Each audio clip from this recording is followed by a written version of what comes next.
Hi, I'm Renee Williams, And I'm Billy Thomas. and welcome to another edition of From the Woods Today. We greatly appreciate you joining us. Yeah, glad to have you all with us today, whether you're joining us via Zoom or via Facebook Live. Thank you. If you are on Facebook Live, you can use the chat or the comment section. And if you're on Zoom, you can use the chat function and we'll interact with you that way. But Renee, we got a really good show today. I'm excited. We do. I'm really excited to hear our topics for today. Yeah, we're going to have somebody from Kentucky State University talking about pawpaws. And it's kind of like a tropical fruit that we can grow right here in Kentucky. So Sherry Crabtree will be joining us in just a moment. We also have the ever popular tree of the week. This is a pretty cool oak tree that Laurie is going to be featuring today. So make sure you stick around. A little different. I haven't heard of that one. I know it is different. It's kind of somewhat rare, if you will. But then we're also going to talk about some upcoming programs coming in March. And Renee, we have a whole slew of programs that people might be interested in coming up in March. So glad to have you all with us today. Definitely. So let's go ahead and get started. Sherry, if you want to turn on your camera. Hello. Good morning. Thank you for joining us today. Well, thank you all for having me. I'm glad to be here. So what do you have in store for us today? So we're going to talk about pawpaws today. Like Billy said, just all about pawpaws, Pawpaw 101. So pawpaw is the largest tree fruit native to the United States. It's a really unique tree fruit that we can grow here in Kentucky. So we're going to learn about how to grow them and what to do with the fruit and everything about them. Well, Sherry, before you get into it, I don't know if our viewers realize just how recognized and how prestigious Kentucky State University is when it comes to pawpaws. I mean, you all are like the leaders, as far as I know, when it comes to pawpaw research and pawpaw growing and cultivation. And so we're really excited to have you here with us. Thank you.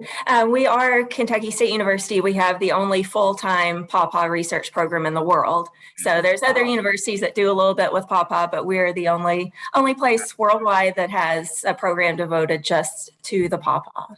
So not only Kentucky, but the world. So I know. Exactly. I love this, all right, everybody listen up. Sherry's got some great stuff for us. Exactly. All right. So like I said, we're just going to talk all about pawpaws. Everything you ever wanted to know about the pawpaw. My name's Sherry Crabtree. I'm a research and extension associate at Kentucky State University. So for people who are not familiar with pawpaws yet, what is a pawpaw? The scientific name is Asimina triloba, and it is a member of the custard apple family. And the rest of the custard apple family, Ananaceae, is all tropical and subtropical fruits. Pawpaw is the only temperate member of that family. So that's why, like Billy mentioned, it's this tropical tasting, tropical appearing fruit tree that we can grow in Kentucky. So it's a small to medium sized tree, gets maximum height is usually 40, 50 feet tall maximum, but usually you see more like 20 to 25 feet tall for maximum height. The fruit are in clusters, which gives it other common names are Kentucky banana or poor man's banana, Hoosier banana, just depending on what state you're in, because they're in clusters, almost kind of like fat round bananas. The fruit range in size from about a quarter to a pound each for improved cultivars. Usually you see more about a half a pound for fruit size. The flavor, it has this unique tropical-like flavor, similar to banana mango blend. And different varieties will have different undertones. Some will have coconut flavors, some have kind of melon or cantaloupe flavors. You'll taste caramel, vanilla custard, different flavors like that, and different cultivars. And the texture is soft, kind of like a ripe avocado. Some are even softer and almost like a custard. You can just cut the fruit open and eat it with a spoon. So pawpaws flower in April and May in Kentucky, which is usually late enough that it escapes spring frosts and freezes. Not always, but usually it's late enough to escape the worst of the cold weather. And it's also this extended bloom period, which also helps escape crop loss from freeze events, because instead of apples, peaches are usually in full bloom for a couple of days and then they're done. Pawpaw, a single tree, will flower over about a 4-week period. So even if you have a freeze somewhere in there, you've got flowers that are closed, that are more cold hardy, that will survive the freeze and then bloom later. A lot of people ask about, are there male and female trees? There are not.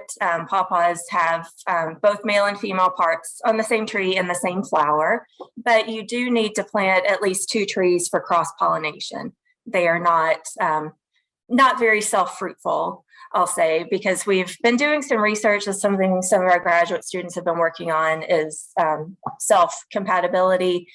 And we found that pawpaws will set some fruit through selfing, but just not very many. So if you have a single tree, you may get a few fruit on it, but you want to plant at least 2 trees to get good pollination, good fruit set. And one unique thing about pawpaws, they're pollinated by flies and beetles rather than bees.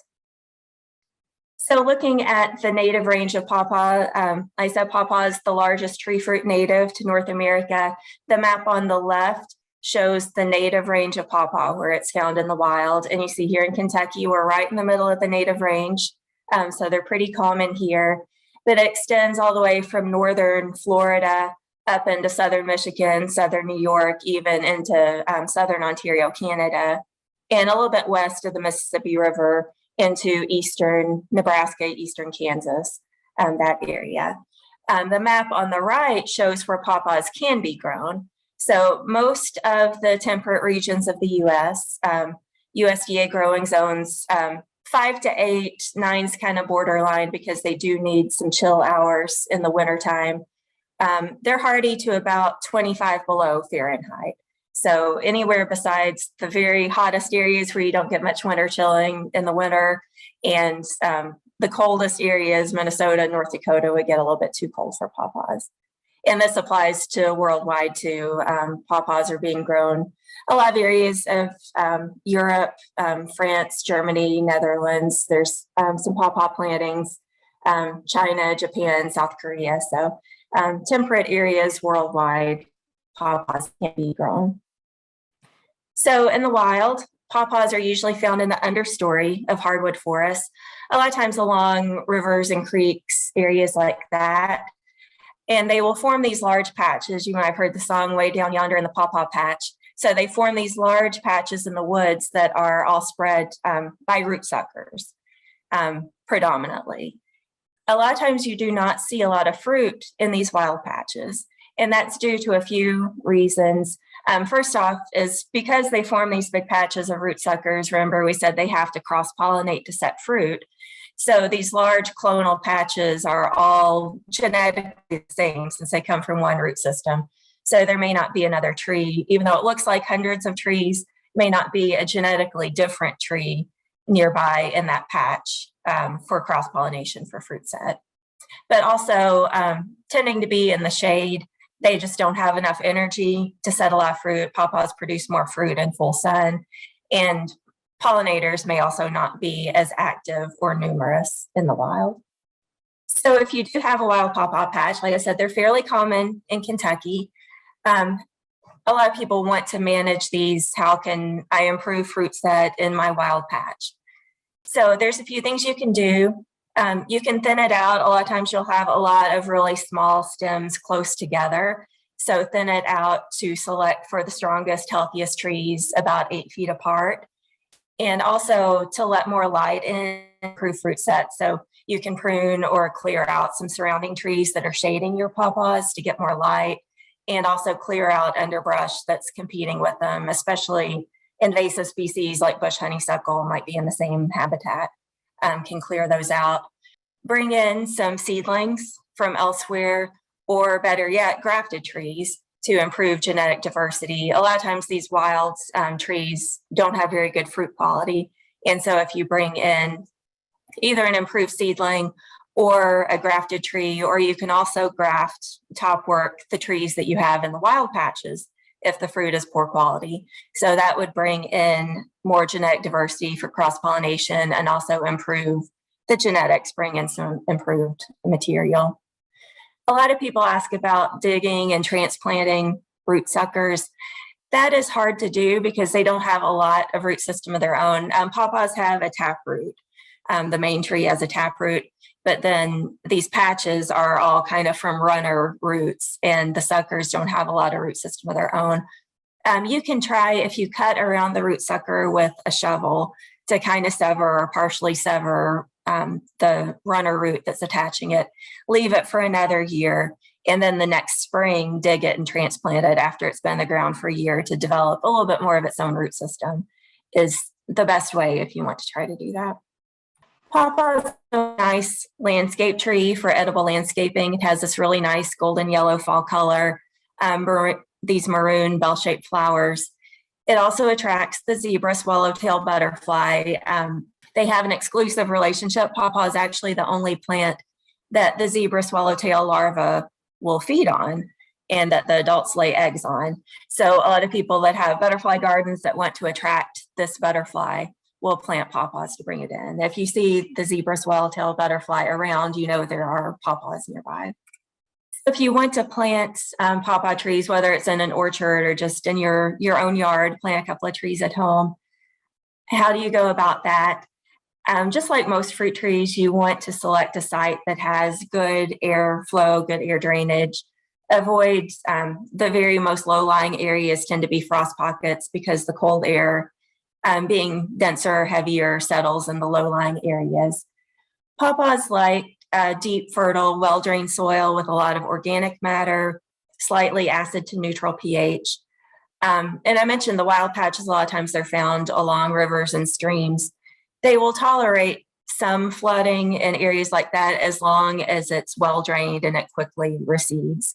But a soil that's poorly drained or kind of a boggy, wet, saturated area is not good. Just like any fruit trees, you want to test your soil before planting, ideally. They will grow and produce some fruit in the shade, but you'll get the best yields in full sun. A lot of people think pawpaws require shade.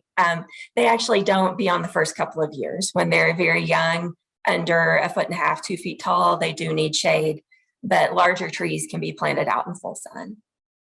Recommended spacing is 8 to 10 feet between trees. You don't want to go farther apart than 30 feet between trees for pollination purposes. And spring planting works the best for pawpaw. And again, you need at least 2 trees for cross-pollination. You can start pawpaws by seed. So to produce trees from seed, first the seed requires some cold stratification. It needs at least 100 days of cold stratification in the refrigerator. They're killed by freezing, at least freezing temperatures in the freezer that's constant, very cold temperatures. A lot of people ask if they're killed by freezing, how do they survive in the wild?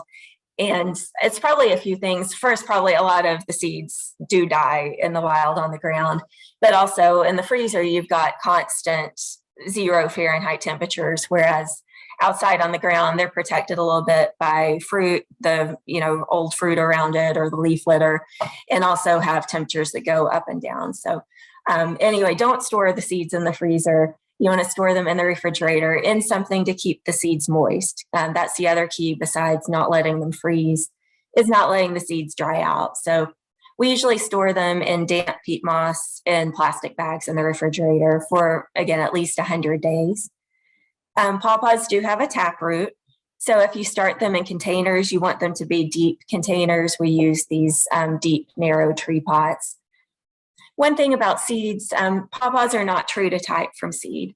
So they're going to have variable quality. They're not going to be identical to the parent. If they have 2 good parents, the seedling will likely have good quality, but a wild seed or unknown parentage seed can sometimes have bad quality. And it takes a while to produce fruit from seedlings, about 7 to 8 years from the time you plant the seed until the tree is big enough to produce fruit. So if we want to clonally propagate cultivars, named varieties of pawpaw, we do that by grafting. Pawpaw will not root from cuttings, unfortunately. So propagation of cultivars is by grafting onto seedling rootstock. And you can do that either on trees that are in pots, or you can do it on trees in the field or in the woods. You can use a variety of grafting methods, really anything except tea budding. We use chip buds, whip and tongue, and cleft grafts most commonly, and bark inlay grafts on larger trees in the field. You can actually graft larger diameter pawpaw trees using bark inlay grafting. Grafted trees are a lot shorter to produce fruit. They only take 3 to 4 years to produce fruit. So pawpaw cultivars, going through some recommended cultivars. Again, they're not true to type from seed. So if you have your favorite pawpaw variety and you save seeds from it, it's not going to be identical to the fruit that you got the seed from. And I will go through some of the cultivars that we recommend for this area. In KSU, we have a pawpaw breeding program at KSU. We've named and released 3 cultivars so far. This is the first of those, KSU Atwood. It's our latest ripening. So in Kentucky, that usually ends up being about mid-September is when KSU Atwood ripens. It has kind of a mango-like flavor, a large fruit, good yields, almost kind of a bluish tinge to the skin, and this orange flesh and mango flavor. KSU Benson, the most unique thing about it, it has this really round shape. It's almost like a baseball or softball shaped fruit. It is our earliest ripening cultivar, so usually late August or the very beginning of September, we'll have some Benson getting ripe. And KSU Chappelle is our most recent cultivar release. It's kind of in the middle, what we call mid-season, which for pawpaw is a little bit shorter than apples that might range from, July to October. Pawpaw, we're talking about more like late August through late September is the harvest period. KSU Chappelle is usually about the first, second week of September. It has a really, it's very vigorous. That's probably the most unique thing about KSU Chappelle. The grafts grow super, super fast. Large fruit that has a really creamy texture and kind of a mild banana pineapple flavor. So here's some other cultivars that we recommend. These 3 are older cultivars that you can find from a lot of different nurseries. NC1, Overlease, which Overlease has kind of a melon flavor. If you like cantaloupe, you would like Overlease. Sunflower has a more mild flavor. Dr. Pomper a lot of times calls those beginners pawpaws if they have a mild flavor. Sometimes people that haven't eaten pawpaws before are not sure about the flavor. It has a pretty rich tropical flavor. So sometimes people like the more mild flavored pawpaws. Peterson pawpaws. Neil Peterson is a pawpaw breeder from West Virginia. These are some from his breeding program that have done well in variety trials here in Kentucky. Potomac is the largest fruit that we had in our variety trials. Wabash, also large round fruit. The only problem with those 2, they have a little bit of issues with fruit cracking, getting so big so quickly. Shenandoah is another mild flavored pawpaw. Susquehanna is one of our favorites. It's been a frequent taste test winner when we've done taste tests at KSU or the Ohio Pawpaw Festival. It often performs well. It's a little bit lower yielding, but has excellent flavor, good size. So all of these cultivars will do well in Kentucky. If you're in Kentucky and you're looking for where to buy pawpaw trees, here are a few nurseries in Kentucky that sell pawpaw trees. Also, the State Division of Forestry has a seedling program. You can buy bundles of pawpaw seedlings from the state nursery program, the Division of Forestry also. So harvesting pawpaws is a little bit tricky. It's not as obvious as when peaches and apples are ripe because the skin stays green when they are ripe generally. Some of them will have a little bit of a yellow color break, but generally they're still green. But they will drop off the tree when they're ripe. So you'll see fruit on the ground underneath the tree when they're ripe, and you can pick them up off the ground as long as they're not damaged or bitten by animals. But if you're hand harvesting, they will come off of the tree easily when they're ripe. So, and they're also soft. They'll feel kind of like a ripe peach when they're ripe. So you hand harvest generally, and it's by touch. You feel the individual fruit, gently squeeze it because they do bruise easily. And if it's soft, you give it just a gentle wiggle and it will fall off in your hand if they're ripe. If they are hard, completely hard, and you have to like twist and yank them to get them off the tree, then they're not ready to pick yet. So similar to how pawpaws flower over about a month-long period, harvest is over a 3 to 4 week period, also even on the same tree an individual tree will have fruit ripening a few fruit a day over about a 3-week period. And again, that's from late August through late September here in Kentucky. The fruit do have a short shelf life. So when they're ripe, they only last a few days at room temperature. You can refrigerate them for a couple of weeks, or you can freeze them for longer term storage. So you can pick them when they're just starting to get ripe is another way you can extend the shelf life. If the fruit, they have to be starting the ripening process basically, or they will not ripen off the tree. So a fruit that's completely hard, rock hard, will not ripen off the tree. But if it's just barely starting to, you squeeze it and you feel it's just barely starting to get a little bit soft, but it's not quite soft enough yet to eat, you can pick it at that point and let it ripen at room temperature, or put it in the refrigerator and then pull it out and let it ripen at room temperature. But again, freezing is how you store it longer term. We've used this food mill that you see in the picture before to remove the seeds. Unfortunately, there's not a quick, easy way to remove the skin. So any kind of food mill or processor you use, you cut the fruit in half, scoop out the insides, and put it through this food mill, which removes the seeds. But you do still need to either peel the fruit or scoop it out to remove the peel by hand. But it makes this really nice. You see the yellow-orange puree, you can store that in freezer bags. So if you have pawpaw fruit, you want to sell them, or you're looking for where to buy pawpaw fruit, the main markets, again, with them having a short shelf life and being kind of this niche crop, you'll generally find them at farmers markets. You won't find them, nationwide at Kroger and Meijer and places like that.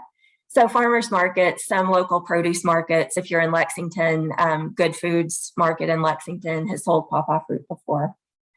There are some places that do online mail order sales, which is a little bit tricky. They have to be packaged very well since, they're soft and bruise so easily. And frozen pawpaw pulp also sold online via mail order. There's a lot of products you can make with pawpaw fruit. Ice cream's one of the most popular things. If you've been to KSU, our third Thursday thing in September, which I'll mention later, or other KSU events, you might have tried pawpaw ice cream. You can also use it in baked goods as a banana substitute. So basically any recipe that calls for banana, you could substitute equal parts pawpaw. So muffins, breads, things like that. Several local restaurants have pawpaw as kind of a seasonal part of their menu, especially some of the local farm-to-table restaurants. But wineries and breweries and distilleries have really been the main market in the last few years. I always thought pawpaw ice cream would probably be the thing to take off, but it's really been pawpaw beer, pawpaw wine, pawpaw brandy are the main products that we have seen on the market. So Wildside Winery in Versailles sells a pawpaw wine. Jephthah Creed Distillery in Shelbyville sells a pawpaw brandy. There's been several breweries, West Six, Ethereal Brewing, several breweries that have done seasonal pawpaw beer. So that's kind of the main pawpaw product that we see most commonly on the market right now. And I do want to mention, we touched on what KSU does for our pawpaw research at the beginning of the program. But I wanted to mention kind of what our main goals are. We are classified as the USDA National Clonal Germplasm Repository for pawpaw species. So that's a satellite site of Corvallis, Oregon has the main USDA repository, which basically means that we're kind of a gene bank to preserve genetically diverse material of pawpaw. And again, like I mentioned earlier, we're doing breeding to develop new superior cultivars and release them. We're doing a lot of orchard management, whether it's, timing of planting, pest control, looking at pests and diseases, to be able to give recommendations to growers. And we'll glad to help anybody from commercial producers to backyard growers in how to grow, how to produce pawpaws, and also looked at some post-harvest storage methods and developing value-added product recipes. So I want to mention we have a Facebook page. So if you have Facebook, you can search for KSU Pawpaw, and we do have a Facebook page. We also have a website and a YouTube channel where we have some videos posted. some upcoming events. We've tentatively scheduled a pawpaw grafting workshop for May 4th. So that will be announced on our Facebook page. We haven't like formally announced it or started registration yet, but I'm thinking that's going to be the date for our next grafting workshop. So people can come graft a couple of pawpaw trees, learn how to graft, take a couple of trees home with them. Our horticulture, which is mostly pawpaw, third Thursday thing. And if you're not familiar, Kentucky State University has at our research and demonstration farm, the third Thursday of every month has a sustainable agriculture workshop on a different topic. Every month except December. So September is always horticulture / pawpaw. So this year that's going to be September 15th at KSU's Research and Demonstration Farm in Frankfort. We'll have our pawpaw day and have orchard tours and presentation, have pawpaw ice cream. So hopefully, and that's also live streamed. So if you aren't in the area, you can't make it, that will be live streamed on our Facebook page. So I hope to see some of you all at some of these events. And that is the end of my presentation. Yeah. Thank you very much for that. I didn't realize there was that many different varieties. I mean, there's more than what I mentioned. There's about 50 pawpaw cultivars out there. So, Wow. so yeah, there's quite a few. A lot of people don't realize that. They just think pawpaw is a pawpaw, and they don't realize there's named varieties, just like there's Honeycrisp and Gala and all the different apples. There are named varieties for pawpaw also. So how much fruit do you typically get off of a tree?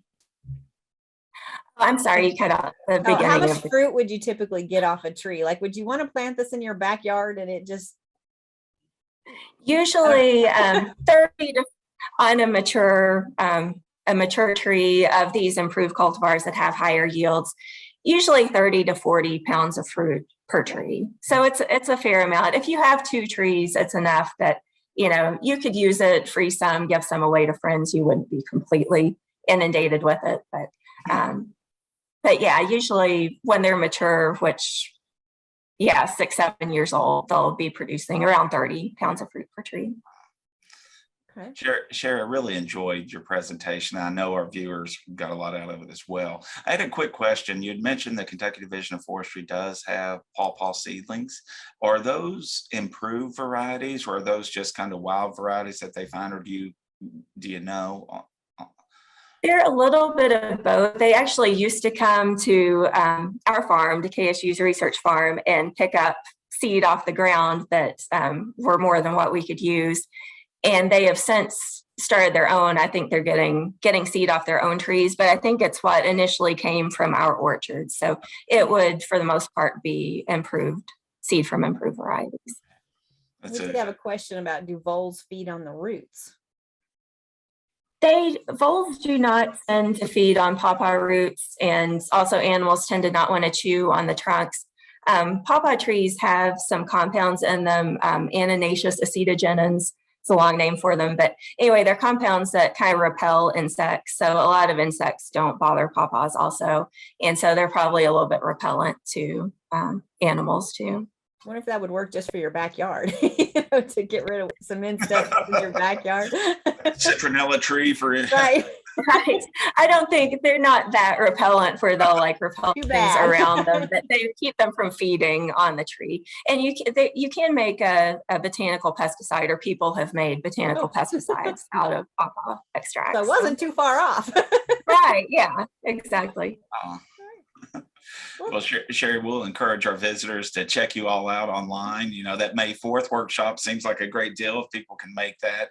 And certainly that September, the third Thursday, will be really neat. So if you have any interest in pawpaw, you got some opportunities to learn a lot more. Yeah, definitely. Thank you for joining us. We appreciate it. Yes, great presentation, Sherry. Thank you so much. Thank you. All right, so moving on to our next presentation is our tree of the week, and it's an unusual name. It is. We're going to be talking about the blackjack oak. So Laurie's given us one that you really can find all over, but it's just maybe not as abundant as some of our other species. So without any further ado, we'll go ahead and get you over to the blackjack oak. Curious about that name. I know. We'll learn more. I'm Laurie Thomas with the University of Kentucky Forestry and Natural Resources Extension, and I'm here with the tree of the week, the blackjack oak. Quercus marylandica is a member of the red oak group and one of the 12 or 13 species of red oak native to Kentucky. This native oak is often small to medium in size and scrubby. It typically grows 30 to 40 feet tall. With a short trunk and an irregularly rounded crown with a tendency to retain dead branches on the middle to lower part of the trunk. Blackjack oak is slow growing and can live up to 200 years. This tough tree is generally not considered very valuable due to poor growth form, but it is an important tree for wildlife in the form of food and habitat, especially since it can grow where many other trees cannot survive. Blackjack oak is found throughout the eastern and central United States from New York to northwestern Florida, west to Texas, and north to Iowa and Illinois. It is found in most of Kentucky except the inner bluegrass. Blackjack oak is typically found on dry to very dry sites with sandy, gravelly, nutrient-poor soils. It generally occurs on the south and west facing upper slopes and ridges. This oak survives where its relatives, southern red oak and post oak, typically do not grow. Blackjack oak is classified as shade intolerant, and like other oaks, it can reproduce vegetatively by root and stump sprouting. Blackjack oak is deciduous with alternately arranged, simple leaves. The leaves are usually 5 to 8 inches long with 3 shallow, bristle-tipped lobes at the top of the leaf. The leaves are thick and somewhat leathery, with a shiny green upper surface and pale underside with orange to brown pubescence. The leaves often remain on the tree through winter, turning from reds to browns in the autumn. This species is monoecious like other oaks, which means a tree will have both male and female flowers on the same tree.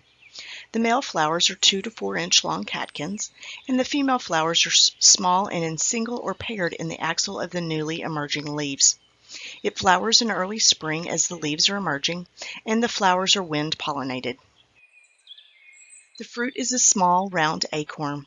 The acorn is typically 3/4 inches long with a light brown cap that covers almost half of the acorn. The acorns are often striated, and the acorns mature in the fall of the second growing season like other red oaks. Once they drop, they will germinate the following spring. The acorns are dispersed by animals in gravity, and trees begin seed production earlier than most other oaks, and the acorns have been observed on 4 to 6-year-old root crown sprouts.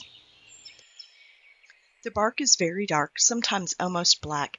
It is rough and breaks into rectangular blocky plates with narrow orange fissures. Some say the bark resembles alligator hide. The wood is heavy and hard, and it tends to have a wide, light sapwood and a much darker heartwood. It is not a preferred timber species, but the wood has been used for fence posts and railroad ties, as well as small specialty items. The wood burns hot and has been used both as a fuel and smoke wood, especially in Oklahoma for barbecue. Oaks in general are important for wildlife, and blackjack oak is no different. Blackjack oak is important because it produces acorns at an early age and on relatively barren, poor sites. The acorns are eaten by squirrels, chipmunks, raccoons, blue jays, crows, woodpeckers, turkey, and deer. Additionally, the trees provide cover for wildlife even into the winter, since it commonly retains its leaves through the winter. Oaks are also an important larval host for more than 500 different lepidopteran species. Blackjack oak is the larval host to the Horus dusky wing and the white hair-streaked butterflies. The national champion blackjack oak as of 2021 is in Chatham, North Carolina. It is 115 inches in circumference, 95 feet tall, with a 70-foot fork crown spread. The Kentucky champion is in Callaway County at Murray State University. It is 120 inches in circumference, 55 feet tall, with a 57-foot crown spread. If you'd like to know more about champion trees, check out American Forest National Champion Trees or check out the Kentucky Division of Forestry Champion Trees. Now for a few fun facts about blackjack oak. This tree was first described in 1704 from a specimen in the colony of Maryland. Native Americans used the bark for dysentery and the acorns to make a drink. The Choctaw used blackjack oak as a medication to aid in childbirth. The scientific name Quercus is the Latin name for oak, and Marylandica means of Maryland. hope you enjoyed learning about the sturdy blackjack oak and get the opportunity to get out into your woodland, local park, or neighborhood and enjoy the many oaks of Kentucky. It looks like the fall leaves could be very beautiful, though. It's a pretty cool tree. It really is. One of the neat things about that, it can survive where other trees cannot. Sounds like it. Yeah, so it can persist when those cannot make it. So that's why you'll see it on some of those really poor sites. Other things just kind of drop out and can't make it there, but it can hang on and hang tough. So it's a Right. pretty hardy little tree for sure. Yeah, it definitely looked that way. So, all right, moving on to our upcoming programs for March. Yes, so we've got a number of programs coming up, and I'm going to share a short little presentation with those. We'll encourage you to check all of these out. Renee, they're a wide variety of programs, but we hope that people will find something that kind of fits their interest level for sure. So Exactly. All right, so let's talk about these upcoming programs in March.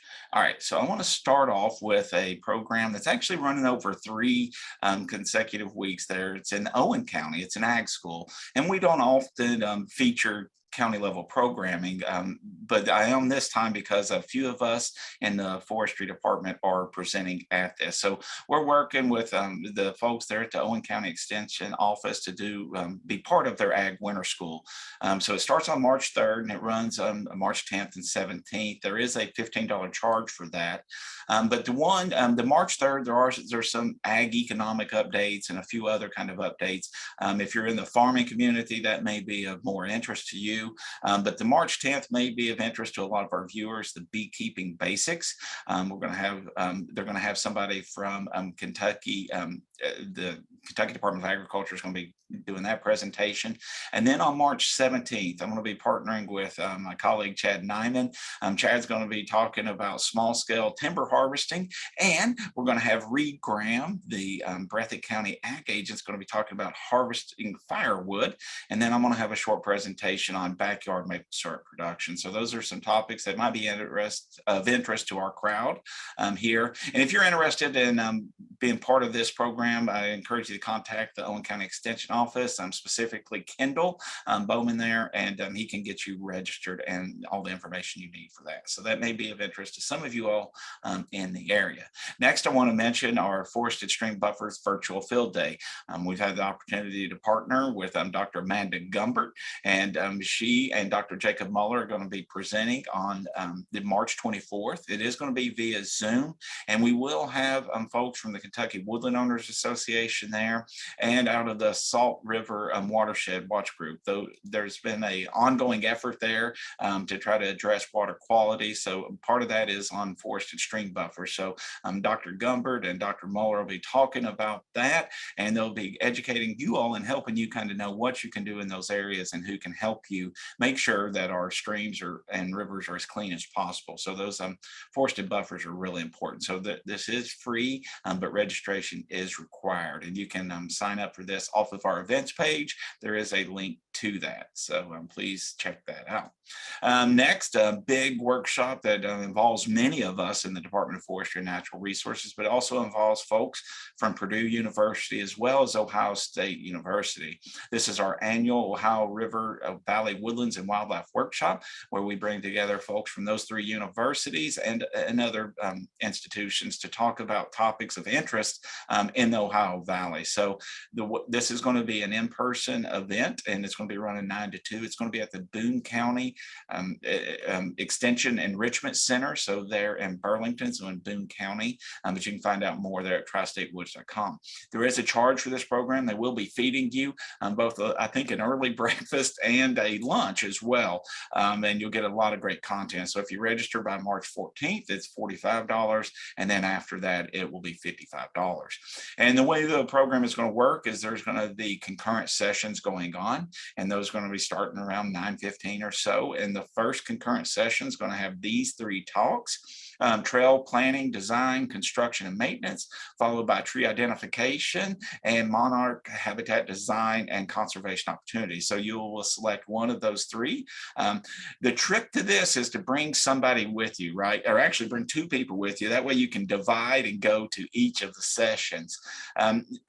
Following that, there's going to be another concurrent sessions on Cook Wild Kentucky, woodland boundaries, and managing your woodlands for songbirds. So certainly something for everybody there.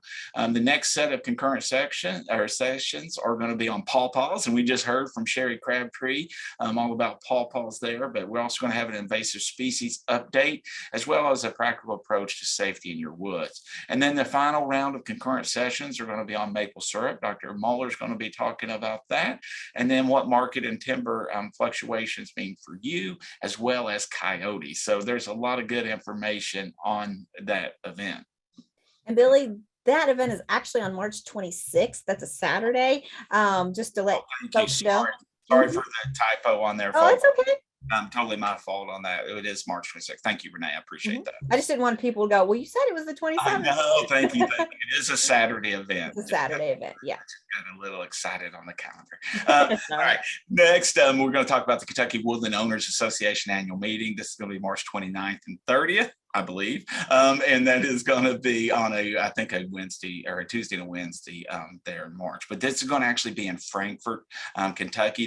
This is a meeting they've been trying to have for the last few years, but Renee, COVID has really blown that up. But they're actually going to have it in person coming up in March. So that's going to be in Frankfort, and this year they're focusing on wildlife. Over the last few years, they've taken kind of a different theme of the tree farm management paradigm, whether it's for timber or wildlife or recreation or water quality, and they focused on that. And this year's focus is on wildlife. So how we affect wildlife and how wildlife affect our woods. They're also going to have a special visit over to the Slato Wildlife Center as part of this. So it'll be a really neat opportunity. So I encourage you to check them out, kwa.net, and they got a little button up there for their meetings, and you can register on that as well. And then finally, I'll wrap us up with our shows coming up on From the Woods Today next month in March, and we're going to start off the first week. Dr. Ellen Crocker is going to be sharing some information about Invasive Species Week. It's not that we're necessarily celebrating invasive species, definitely not. Getting a handle on how we can address them. And then we're going to have Dr. Chris Barton, who is a research professor here in the Department of Forestry, and he's also the director of the Green Forest Works, which some of you may know about, but it's basically a group that's trying to get trees planted on reclaimed mine land and other sites, and he's going to be talking about some of that work. So if you know of folks that maybe have mine land or are looking to rehabilitate it, this will be a great opportunity to get some information about that. And then we're going to have a presentation on owls, and I think Anna Reicher is going to be doing that from Raven Run. So we've had Anna on here before, and she does a great job with that. And then we're going to have our Dr. John Cox, who's a wildlife professor here in the department, is going to be talking about coyotes. And then we're going to wrap it up on the 30th with Kenton Cena talking about Reforest the Bluegrass, which is an ongoing effort. And there's also not only Reforest the Bluegrass that happens around here in Fayette County, but there's also a Reforest Northern Kentucky, a Reforest Frankfort, and maybe some other reforests out there as well. So we'll hear all about those. So please join us each Wednesday at 11 in March, and we've got some great topics. In addition, there'll be other topics that will be covered during these segments, but those are going to be our lead topics. So it should be a great lineup there in March, Renee. Definitely. That's one thing we try to round out all of our information so that it can be for anybody who's interested in watching the show. But that brings up a good point though, Billy. If somebody does have a question, or I would really like you all to talk about XYZ, we take those. Yeah, and it's easy for you all to let us know. You can certainly contact us through the web, but it's really easy on our fromthewoodstoday.com. We've got a little button right there. You can give us some feedback on that. Let us know what you'd like to see on future episodes, or maybe you've seen something cool in your woods. Send us a picture of that, and it might be featured on an upcoming show. I know Dr. Springer, somebody sent in a snake picture, and he was like, you know what, I'm going to use that because it looks like a typical snake that people would want to see. So, you never know when we might end up showing the picture that you sent us. Yep. All right. Well, I think that's all for today, folks. We greatly appreciate you joining us. Again, you can always go to fromthewoodstoday.com to see any of our past shows, and we greatly appreciate it. And we will see you next week at 11 o'clock. Until then, take care. Bye. Thanks, everyone. Take care. Bye-bye. From the woods today.